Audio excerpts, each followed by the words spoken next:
ഇതെന്താന്നറിയോ? Yes, അറിയാം. Menstrual cup. Use ചെയ്തിട്ടുണ്ടോ? ഇതുവരെ യൂസ് ചെയ്തിട്ടില്ല. മെൻസ്ട്രൽ കപ്പ് യൂസ് ചെയ്തിട്ടുണ്ടോ? യൂസ് ചെയ്തിട്ടില്ല. മെൻസ്ട്രൽ കപ്പ് യൂസ് ചെയ്തിട്ടുണ്ടോ? ഇല്ല. യൂസ് ചെയ്തിട്ടുണ്ടോ? ഇല്ല, യൂസ് ചെയ്തിട്ടില്ല. മെൻസ്ട്രൽ കപ്പ് യൂസ് ചെയ്തിട്ടുണ്ടോ? ഉണ്ട്. അറിയാം. യൂസ് ചെയ്തിട്ടുണ്ടോ? ഉണ്ട്. നല്ല കംഫർട്ടാണ് യൂസ് ചെയ്യാനായിട്ട്. 3 years ആയിട്ട് യൂസ് ചെയ്യുന്നുണ്ട്. മെൻസ്ട്രൽ കപ്പിനെ പറ്റിയിട്ട് മിക്ക ആൾക്കാർക്കും അറിവില്ല.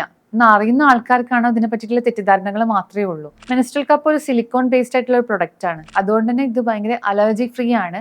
നിങ്ങൾ വെജാനയിൽ ഇത് ഇൻസേർട്ട് ചെയ്ത് കഴിഞ്ഞാൽ 12 മണിക്കൂറിൽ കൂടുമ്പോൾ മാറ്റിയാൽ മതി. നിങ്ങൾ പാഡ് ക്ലോത്ത് അപേക്ഷിച്ച് നോക്കുകയാണെങ്കിൽ ഒരു 4 വട്ടെങ്കിലും പാഡ് ക്ലോത്ത് മാറ്റുന്ന അവസ്ഥ ഉണ്ട്.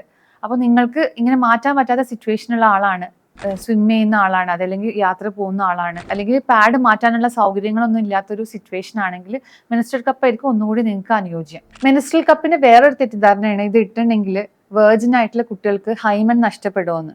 ടീനേജ് കപ്പ് പോലുള്ള കപ്പ് യൂസ് ചെയ്യുകയാണെങ്കിൽ ഒരു പ്രശ്നവും വരില്ല. അതേപോലെ കപ്പ് ഇട്ട് കഴിഞ്ഞിട്ടുണ്ടെങ്കിൽ നമ്മളത് തിരിച്ച് റിലീസ് ചെയ്യുമ്പോൾ യൂട്രസ് താഴേക്ക് ഇറങ്ങി വരുമോ എന്നുള്ളതൊക്കെ ഡൗട്ട് ഉണ്ടാവലുണ്ട്.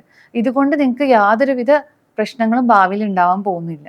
മെൻസ്ട്രൽ കപ്പ് പോലുള്ള ഇത്രയും എക്കോ ഫ്രണ്ട്ലിയും അതേപോലെ ഹൈജീനിക്കുമായ പ്രൊഡക്റ്റ് അവൈലബിൾ ആകുമ്പോൾ നിങ്ങൾ അതിനെ ഭയത്തോടു കൂടി കാണേണ്ട ആവശ്യമില്ല. കൂടുതൽ അതിനെപ്പറ്റി പഠിക്കാൻ നോക്കുക, അത് ഉപയോഗിക്കാനും ശ്രമിക്കുക.